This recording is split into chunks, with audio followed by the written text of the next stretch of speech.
Nagarjuna Sagar dam భద్రతపై గందరగోళం నెలకొంది. ఆంధ్రప్రదేశ్, తెలంగాణ రాష్ట్రాల మధ్య గతంలో జల వివాదం తలెత్తింది. 2023 డిసెంబర్లో రెండు రాష్ట్రాల పోలీసులు గొడవ పడి కొట్టుకునే వరకు వెళ్లారు. దీంతో సాగర్ డ్యాం భద్రతను సిఆర్పీఎఫ్ కు అప్పగించింది కేంద్రం. అయితే డ్యాం భద్రతా విధుల నుంచి వైదొలుగుతున్నట్లు సిఆర్పీఎఫ్ చెప్పడంతో తెలంగాణ ఎస్పీఎఫ్ అబాధ్యతలు స్వీకరించింది. మళ్లీ రాత్రికి సీన్ మారింది. సిఆర్పీఎఫ్ సిబ్బంది మళ్లీ డ్యాం దగ్గరకు వచ్చి సెక్యూరిటీ బాధ్యతలు చేపట్టనున్నారు. దీంతో నాగార్జున సాగర్ దగ్గర ఏం జరుగుతుందో తెలియక స్థానిక అధికారులు అయోమయానికి గురయ్యారు.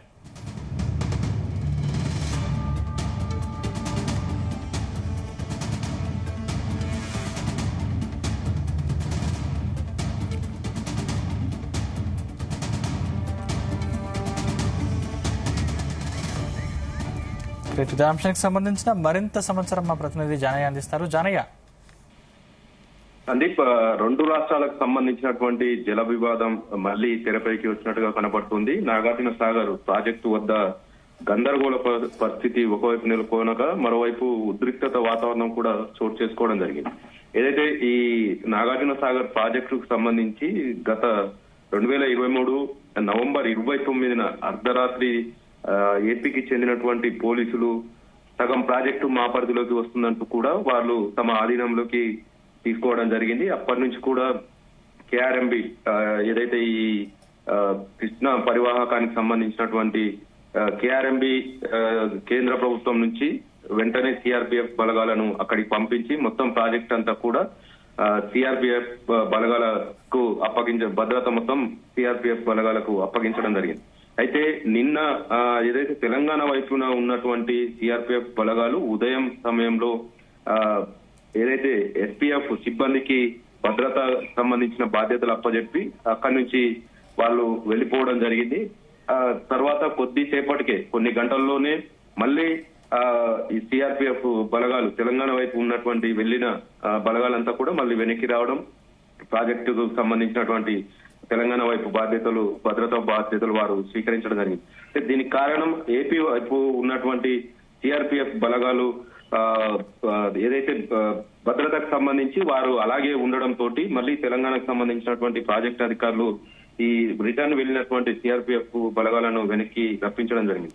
కానీ అసలు ఈ తెలంగాణ వైపుల భద్రతా బాధ్యతలు నిర్వహిస్తున్నటువంటి సిఆర్పీఎఫ్ బలగాలు ఎందుకు వెళ్ళాయి, ఎవరు వెళ్ళమంటే వెళ్లారు, అసలు రెండు వైపుల కేఆర్ఎంబికి సంబంధించినటువంటి రెండు వైపులా ఉన్నటువంటి సిఆర్ఎఫ్ సిబ్బందిని భద్రతా బలగాలను ఇక్కడి నుంచి ఒకేసారి పంపించాల్సి ఉన్న ఓన్లీ తెలంగాణ వైపు ఉన్నటువంటి సిఆర్పీఎఫ్ భద్రతా సిబ్బందిని ఎందుకు పంపించడం జరిగింది, అసలు ఎవరు వెళ్ళమంటే వెళ్లారు, దీనికి కారకులు ఎవరు అనే విషయం పైన కూడా విచారణ జరగాల్సి ఉంది. ఎందుకంటే సగం ప్రాజెక్టు తమ పరిధిలోకి వస్తుందంటూ తెలంగాణ ప్రభుత్వం, సగం ప్రాజెక్టు ఏపీలోకి వస్తుందంటూ ఏపీ ప్రభుత్వం మధ్య జల వివాదం చోటు చేసుకున్న నేపథ్యంలో గతంలో కూడా ఇటు తెలంగాణ పోలీసులు అటు ఏపీ పోలీసుల మధ్య గొడవలు కూడా జరగడం జరిగింది. భౌతిక దాడులు కూడా జరిగిన సంఘటనలు ఉన్నాయి. దీనికి తోడు ఇటు రీసెంట్ గా గత నెలలో ఏపీ వైపు ఉన్నటువంటి కుడికాలకు సంబంధించి నీటి విడుదలకు సంబంధించి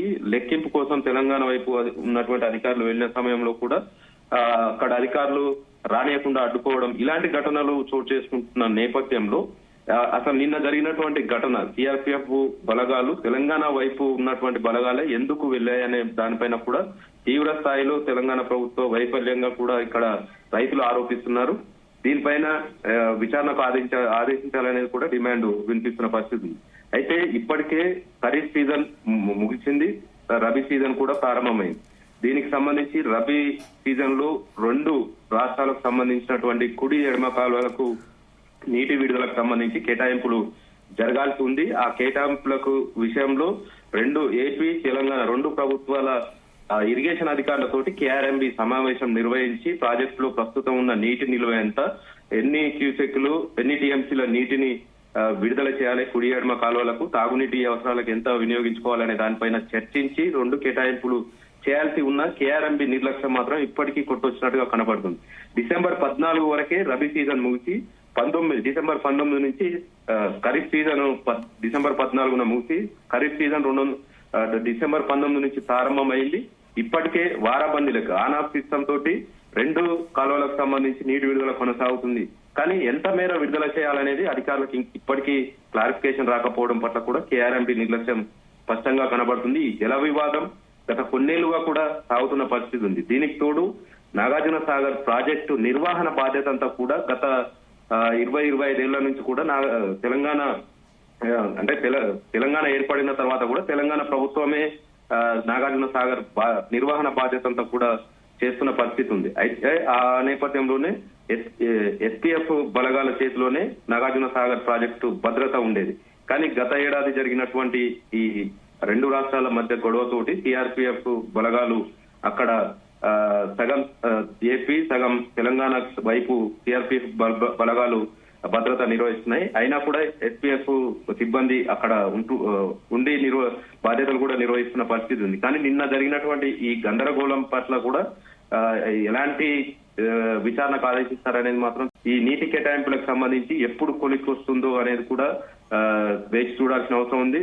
పైగా ఈ నాగార్జున సాగర్ ప్రాజెక్టు నిర్వహణకు సంబంధించి ప్రాజెక్టుకు వస్తున్నటువంటి నీటి ప్రవాహం ఎంత, ఇటు కుడి ఎడమ కాలువలకు వినియోగిస్తున్నది ఎంత, ఇటు తాగునీటి అవసరాలకు హైదరాబాద్ తెలంగాణ రాజధానిగా ఉన్నటువంటి హైదరాబాద్ తాగునీటి అవసరాలకు వినియోగిస్తుంది ఎంత, ఇటు విద్యుత్ ఉత్పాదనకు ఎంత వినియోగిస్తున్నారు, ఇదంతా కూడా లెక్కలంతా కూడా నీటి నిల్వ లెక్కలంతా కూడా తెలంగాణ అధికారులు తెలంగాణ ఇరిగేషన్ అధికారులే ఇప్పటికి కూడా లెక్కిస్తున్న పరిస్థితి ఉంది. కానీ సగం ప్రాజెక్టు మాత్రం ఏపీ వైపు ఉన్న పోలీసుల ఆధీనంలో అటు సిఆర్పిఎఫ్ బలగాలు ఉన్నాయి, ఇటు తెలంగాణ వైపు ఎస్పీఎఫ్ అలాగే సిఆర్పిఎఫ్ బలగాలు ఉన్నాయి. కానీ నిన్న సిఆర్పిఎఫ్ బలగాలు ఈ తెలంగాణ వైపు ఉన్న బలగాలు తిరిగి వెళ్లడం మళ్ళీ తిరిగి వెనక్కి రావడం దీనిపైన ఏపీకి సంబంధించినటువంటి అధికారులు సిఆర్పిఎఫ్ బలగాలను పంపించకుండా అలాగే ఉంచడంతో ఈ సిఆర్పిఎఫ్ బలగాలు తెలంగాణ వైపు ఉన్న సిఆర్పిఎఫ్ బలగాలు ఎప్పుడైతే వెనక్కి వెళ్ళాయో ఆ వాళ్ళని మళ్ళీ రిటర్న్ రప్పించుకొని ప్రస్తుతం అయితే రాత్రి నిన్న సాయంత్రం 7-8 గంటల సమయంలో మళ్ళీ సిఆర్పిఎఫ్ బలగాలు నాగార్జున సాగర్ ప్రాజెక్టు వద్దకు చేరుకోవడం జరిగింది. మళ్ళీ తెలంగాణ వైపు కూడా సిఆర్పిఎఫ్ బలగాలు అయితే ప్రస్తుతం భద్రత నిర్వహిస్తున్నాయి. దీనిపైన కేఆర్ఎంబీ కేంద్ర ప్రభుత్వం దీనిపైన కృష్ణా ట్రిబ్యునల్ బోర్డుకు సంబంధించి ఇప్పటికైనా రెండు రాష్ట్రాల ప్రభుత్వాలతోటి చర్చలు జరిపి నీటి కేటాయింపులు కేటాయించాలి. ఈ రబీ సీజన్ కు సంబంధించి నీటి విడుదలకు సంబంధించి కూడా సమావేశం నిర్వహించాలనేది మాత్రం రైతుల నుంచి రెండు రాష్ట్రాల రైతుల నుంచి డిమాండ్ వినిపిస్తుంది. దీనిపైన ఎందుకు నిర్లక్ష్యం వహిస్తున్నారనే దానిపైన రెండు ప్రభుత్వాలతో చర్చలు ఎందుకు జరుపుతలేరు అనేది మాత్రం ఒక ప్రశ్నగా అయితే నిలుగుతుంది. Thank you Janaiah.